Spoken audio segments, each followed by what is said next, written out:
طاقت اگری لدردی دوری مگر خدا خوی بدا صبوری که طاقت اگری لدردی دوری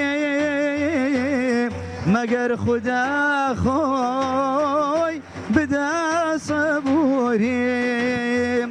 درون پر لازم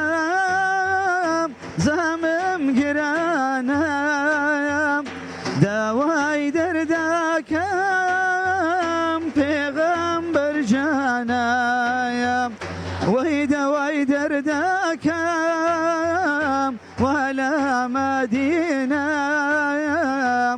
ولا روضك طه الأمين بەلای خۆی گەورەی میهرەبان ئێمە وەکو مەڵبەندی هەشتی و کۆمەڵی دادگەری لە سۆران هەستین بە ئەنجامدانی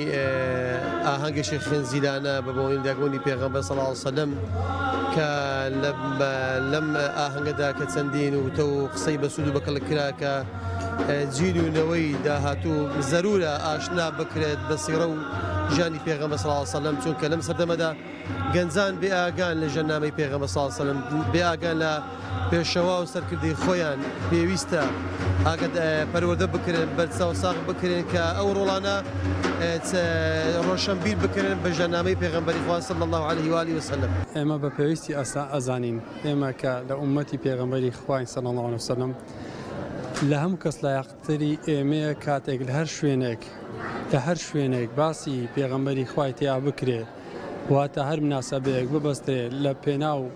پێغەمبەری خوای صلی الله علیه و سلم بکە پێش ئاکار و ڕەوشتەکانی پێغەمبەری خوای صلی الله علیه و سلم تێدا نیشان بدە کەواتە ئێمە لەسەرمان پێویستە بچینە و شوێنانە ئامادە بین و زۆر استیفادی باشیە چونکە مسلمانان ئەبینی ئەگە بێت و چەندی لە ناو یەک بن چەندی لەگەڵ یەک بن چەندی چاویان بێکترکەوی و دڵیان بێکتی خۆشە بێ و استیفادی باش یەکتر ئەکەن لە ڕووی ئیمان و بیر و باوڕەوە. صلوات دبنيرن أرساد لبوال وأصحاب لجمال نبي صلوات دبنيرن أرساد لبوال وأصحاب لدار نبي يقبو خليفة برهقي بو بكر صديق أو يا ريش سفيعي ولي زنايب تحقيق أو قام في ذي مال سري سرداري تصديق أو ري تريق غم خرو هم رازي الصديق أيار ترفيقين وغار كسبر بوي بوجار لبرشقي نبي ببوني يادر دايبوني بيغمبر إسلام صلاة و سلامی خوای گەورە لەسەر بێ بەشداریمان کرد لەم بۆنەیە بۆ زیاتر شارەزابوون لە ئاداب و ڕەوشت و ئاکاری پێغەمبەری ئیسلام سەروەری مرۆڤایەتی بە دڵنیاییەوە لەم ڕۆژگارە فەراغێکی زۆری ئەخلاقی هەیە کە پێغەمبەری ئیسلام تاکە سەروەرە کە چاوی لێ بکرێ بۆ ڕەوشت و ئەخلاق بۆ چاولێکردنی بۆ تەقلیدکردنەوەی نەوە کەسانێک کرد بکرێنە پێشەوە و مقدیمە و چاولێکەر بۆ ڕەوشت و ئەخلاق. بەگشتی پێویستە کە کۆڕی لەم شێوەیە ئەنجام بدرێت بۆ زیندوکردنەوەی سونەتەکانی پێغەمبەری خوا صلی الله علیه و سلم و یادکردنەوەی و بیرهێنانەوەی کە پێشەوایەکی ئاوامەزنمان هەبووە و دەبێ ڕێچکەی بگرین و ڕێچکەی بگرین و ڕێچکەی بنەدێن. ئەی محەممەد خۆشەویستی خوای ئاحەدم سۆمای چاوی هەموانی لە دڵمەندای تا ئابەدم سۆمای چاوی هەموانی لە دڵمەندای تا ئابەد. ئەی محەممەد خۆشەویستی خوای ئاحەد سۆمای چاوی هەموانی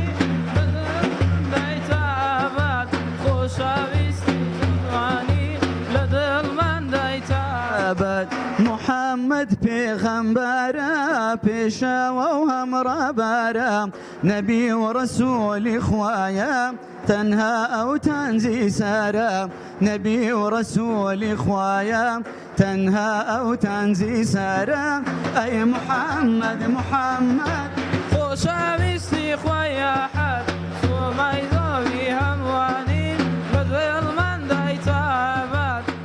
بەزدی خۆم بە خۆشحاڵ دەزانم کە لە کۆبوونەوەیەکی بچووکی لە شاری سۆران بەزدی زۆر دڵخۆشم و ئیشەڵڵا پێغەمبەرمان صلی الله علیه وسلم لە پاشدا ئیشەڵڵا هەموومان بە دیداری ئەو شاد ئەبین بەزدی ئیشەڵڵا خوای گەورە جزای خێری هەموو لایەکمان ئەداتێەوە هەموو لایەکمان موفەق دەکرێت. بەجددی ئەم کۆبوونەوانەیان ئەم مەولودانە بە شتێکی پێویست ئەزانم لەبەرەوەی بۆ هوشیارکردنەوەی کۆمەڵگایە بۆ ئەوەیە کۆمەڵگا زیاتر هوشیار بکرێتەوە کە ئایا پێغەمبەر چی بۆمان کردووە و ئاشنا بکرێن بە ژیان و سیڕەی پێغەمبەرمان درودی خوای لەسەر بێ. هەڵکەڵای بەرزی ئیسلام بگرا پێشێ ڕێگای ئیمان هیوام تۆی و ڕێبازم تۆ ئەی ڕۆڵەی ئازای موسڵمان هیوام تۆی و ڕێبازم تۆ ئەی ڕۆڵەی زانای موسڵمان محەممەد تۆی پێشەوە من محەممەد تۆی پێشەوە ئەی دینی پیرۆزی ئیسلام ئەی تێک دەری بیرینەوە دەبا بچین بەرەو ئەسۆی ڕووناکی تۆ دەبا بچین بەرەو ئەسۆی ڕووناکی تۆ محەممەد تۆی پێشەوە من محەممەد تۆی پێشەوە